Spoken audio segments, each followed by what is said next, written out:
A ideia dessa mini palestra, dessa pequena mini aula é falar sobre os nossos sobrenomes, o que eles escondem.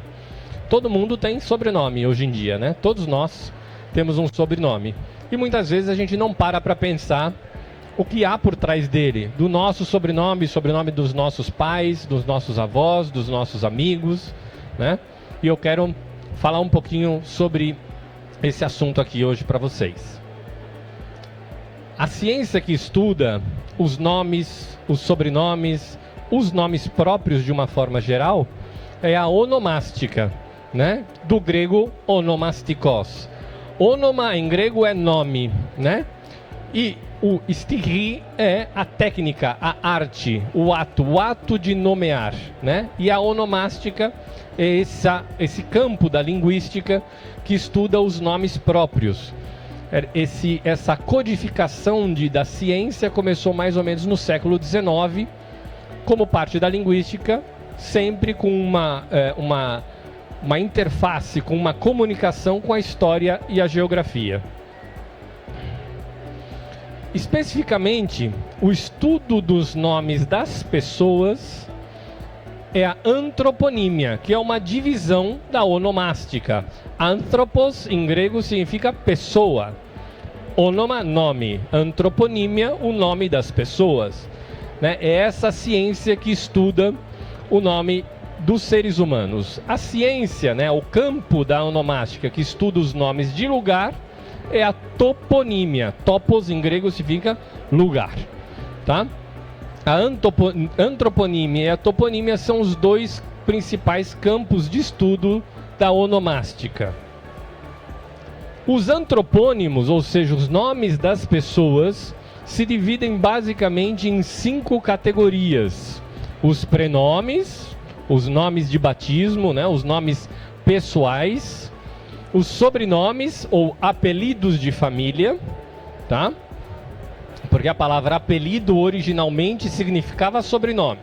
No Brasil ela acabou sendo sinônimo de alcunha, que é essa terceira categoria, tá? Alcunha, o que são as alcunhas? Alcunhas são aqueles nomes que as pessoas se dão mutuamente para identificá-las, que não são nem o prenome, nem o sobrenome. 4. Hipocorísticos.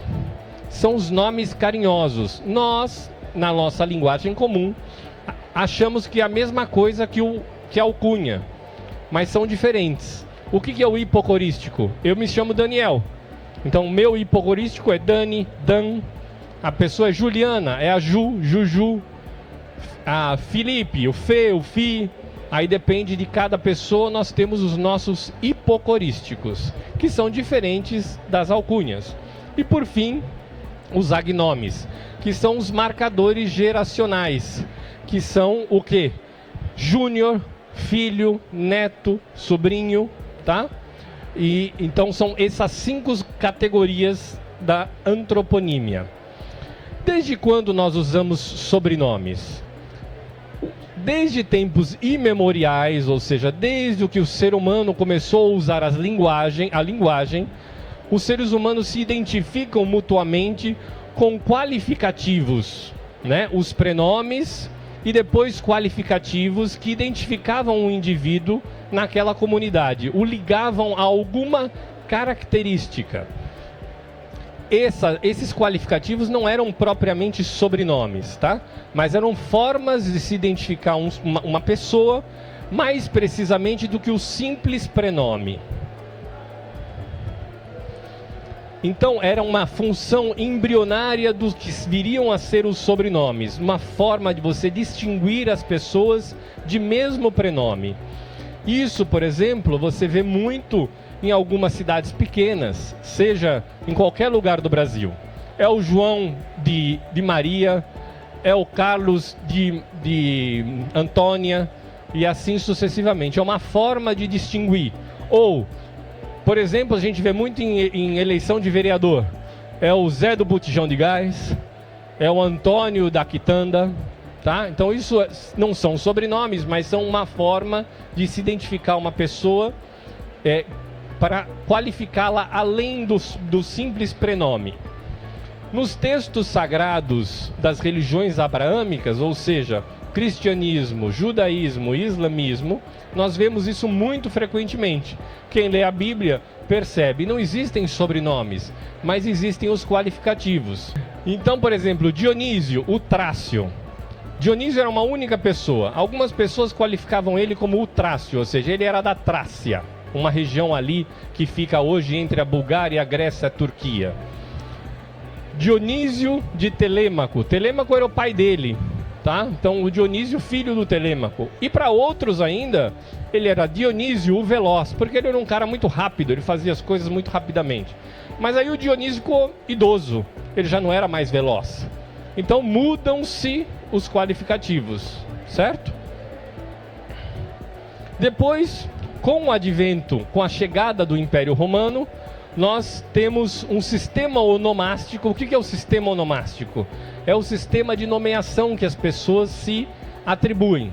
Ele se torna mais complexo. Por quê? Porque as relações sociais ficam mais diversificadas.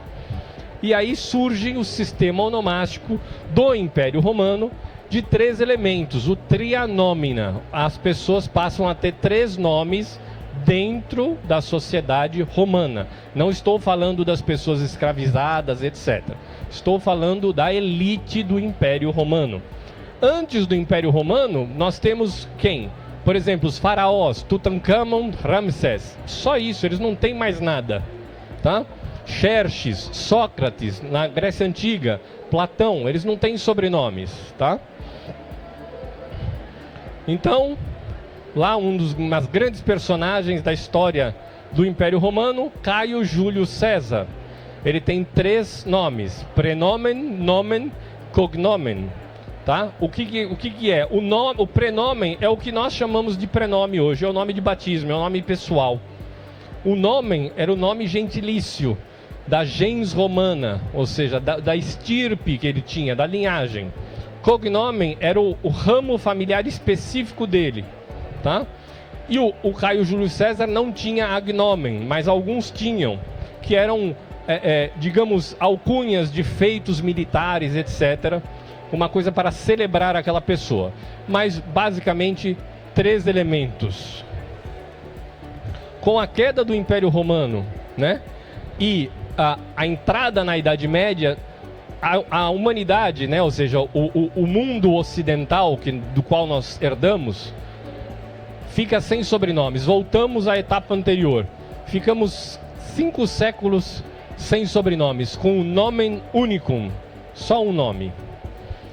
Somente a partir do século XI, lá na República de Veneza, é que nós conseguimos ter os traços do que hoje nós chamamos de sobrenome. Ou seja, mais ou menos 1000 anos atrás. Tá? Nós estamos no século XXI, século XI, 10 séculos atrás, tá? Com o aumento da relação entre os seres humanos, o aumento do comércio, da comunicação, faz-se necessário as pessoas serem identificadas de forma mais clara, tá? E essa tentativa, né, esse começo do sobrenome é um quase sobrenome. Por que é um quase sobrenome? Porque nesse início, nesses primeiros 300, 400 anos, os sobrenomes mudavam de geração em geração. Eles não permaneciam entre pai e filho. Isso viria a acontecer depois. No mundo latino, de herança latina, Portugal, Espanha, Itália, França, essa fixação do sobrenome, ou seja, um sobrenome que passa de pai para filho, ele começa a acontecer isso no século XIV, ali por volta de 1350, nesses anos 1300, tá? E esse processo só se conclui lá pelo século XVI, 1500 e pouco, tá? Ou seja, com sobrenomes fixos. E você já vou entender melhor o que eu quero dizer com esses sobrenomes fixos e os variáveis. Na Europa germânica e eslava, ou seja, Alemanha, Holanda, Reino Unido, Polônia, Croácia, etc., essa fixação dos sobrenomes demora muito mais. Ela vem a acontecer somente no século XX, basicamente. né? Então, Suécia, Noruega. E temos uma exceção, a Islândia. A Islândia é hoje o único país ocidental em que os sobrenomes não são fixos. O seu sobrenome sempre é baseado no nome do seu pai, tá? Então, se o seu pai é André, se você é homem, você é Anderson, de sobrenome. Se você é mulher, você é Andersdottir, tá? Ou seja, filha de André. Não vou entrar em detalhes no sistema islandês, mas, frisando, é o único país ocidental que tem um sistema patronímico puro. Ou seja, o sobrenome é sempre baseado no nome do pai. E as gerações têm sobrenomes que variam, tá? Mas afinal, o que é o patronímico? O patronímico é o elemento onomástico que identifica o seu portador a partir do prenome do seu pai. É a mais permanente e importante tipologia de sobrenome. Ou seja, dos vários tipos de sobrenome, essa é a mais permanente e a mais importante. Ao dizer João, filho de Antônio, identificamos que aquele João é o filho de Antônio. Daí, em cada domínio linguístico, essa locução onomástica, João, filho de Antônio, varia. Em Portugal, João, filho de Antônio é quem? João Antunes. Na Itália, Giovanni d'Antonio. E na Rússia, Ivan Antonov. Ivan, em russo, é João. Vocês sabem disso? Pouca gente sabe, é curioso, né? João, em russo, é Ivan. Ivan Antonov significa João Antunes em russo. Parece um nome tão distante, mas ao mesmo tempo ele é muito próximo. Das tipologias de sobrenome, nós podemos ter basicamente 5, tá? Os patronímicos, que eu já expliquei, né? Agora. Os toponímicos. Sobrenomes toponímicos são aqueles que têm a sua origem num lugar. Ofício, sobrenome baseado no ofício que a pessoa exercia, certo? Então, por exemplo, Ferreira. Então, a pessoa era um ferreiro.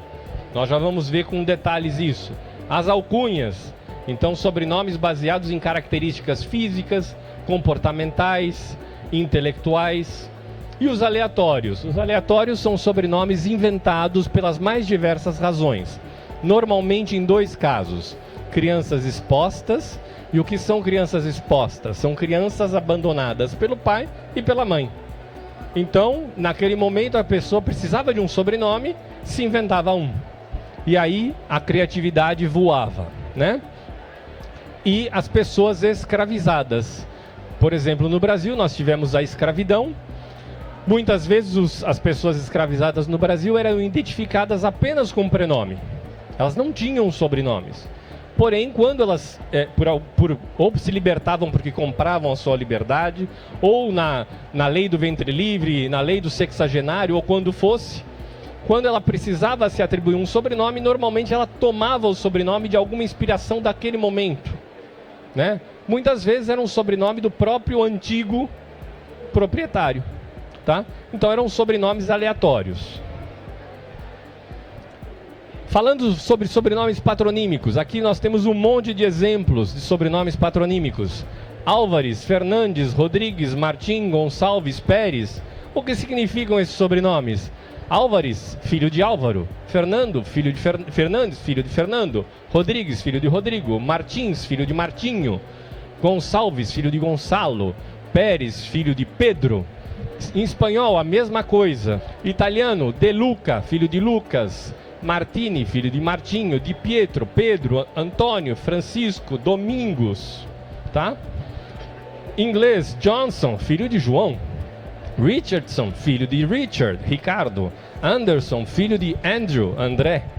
Paulson, filho de Paulo. Peterson, filho de Peter, Pedro. Fitzgerald, filho de Geraldo. Fitz é uma outra forma de dizer filho de. Fitzroy, Fitzjames. Gaélico, ou seja, escocês, irlandês. Eslavos, Milošević, filho de Miloš. Antonov, filho de Antônio. Vladimirovich, filho de Vladimir. Jankovic, que é polaco, filho de Jan, João. e outras tantas culturas. Grego, Angelópolis, filho de Ángelos. Petresco, romeno, filho de Pedro. Querímolo, turco, filho de Kerim. Sarkisian, armênio, filho de Sarkis. Shevardnadze, da Geórgia, filho de Shevar. Bin Laden, Osama Bin Laden, Osama, filho de Laden. Árabe, Ben Gurion, Davi Ben Gurion, fundador do Estado de Israel. Davi Ben Gurion, Davi, filho de Gurion. Ok? Então esses são os sobrenomes. Muitos de vocês aqui têm sobrenomes patronímicos. Significa que provavelmente num futuro muito distante, quando o sobrenome se fixou, significava que aquela pessoa era filho de uma pessoa cujo nome se baseia o sobrenome. Os patronímicos ibéricos, ou seja, espanhóis e portugueses, que são da nossa cultura mais próxima, nós vemos, mas não percebemos. Quando Nuno era filho de Estevão, ele era quem? O Nuno Esteves, tá? Quando Estevão era filho de Nuno, ele era o Estevão Nunes. Quando o Rodrigo era filho de Antônio, ele era o Rodrigo Antunes. Quando o Antônio era filho de Rodrigo, ele era o Antônio Rodrigues. E alguns sobrenomes patronímicos que nós temos, mas nós não percebemos, menos ainda porque o nome, o prenome caiu em desuso, não se usa mais. Gomo, Gomo ou Gomi era um nome medieval. Nós não usamos mais, mas o patronímico ficou, que é Gomes. Gomes, filho de Soeiro, era o Gomo Soares. O Soeiro, filho de Gomo, era o Soeiro Gomes. Soeiro também é um nome que caiu em desuso, mas nós mantivemos os Soares. Os sobrenomes toponímicos: Lisboa, Setúbal, Torres, Costa, Castelo, do Monte e da Silva. Alguém aqui chama da Silva? Então, da Silva é o sobrenome mais comum dos países lusófonos, ou seja, dos países que falam a língua portuguesa, e é um sobrenome toponímico. E o que significa da Silva? Significa uma pessoa naquele passado distante que tinha o seu ancestral que era de um local com muito bosque, muito interior, com muitas árvores, porque Silva em latim significa selva.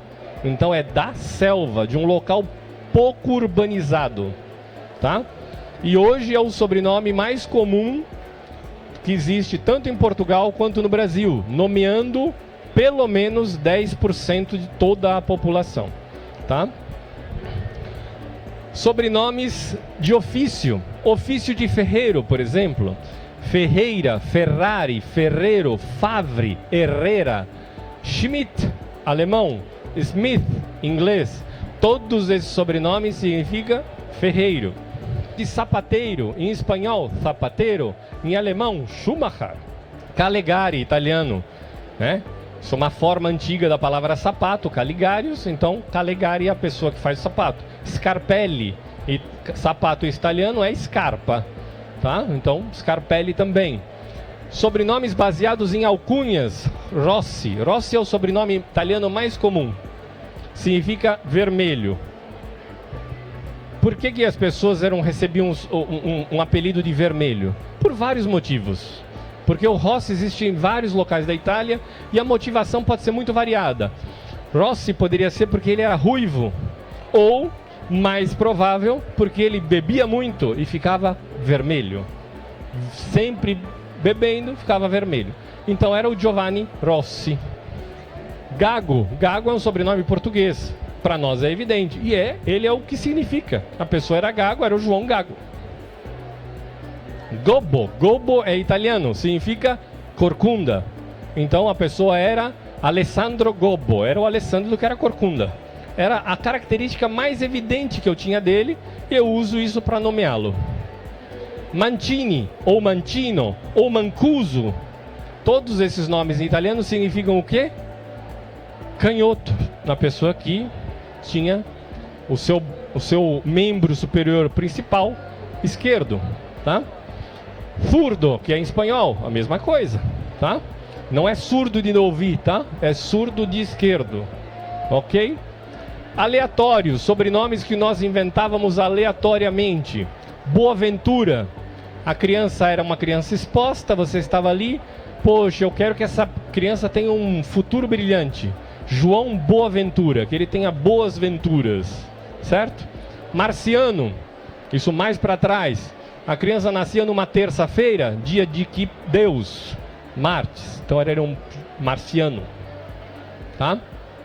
Deus Dedit ou Adeodato, que são nomes muito próximos. Então, eu ofereço essa criança a Deus, Adeodato. Eu dou a Deus, certo? Aos cuidados de Deus. E por fim, aí fica a reflexão. Nomen, homem, isso é uma locução latina que significa nome é um presságio. O nosso nome que nós carregamos, ele marca as nossas vidas, as vidas das pessoas. Uma pessoa com um nome pode ter mais sorte do que outra? O que vocês acham? Reflitam. É isso por hoje, pessoal. Obrigado.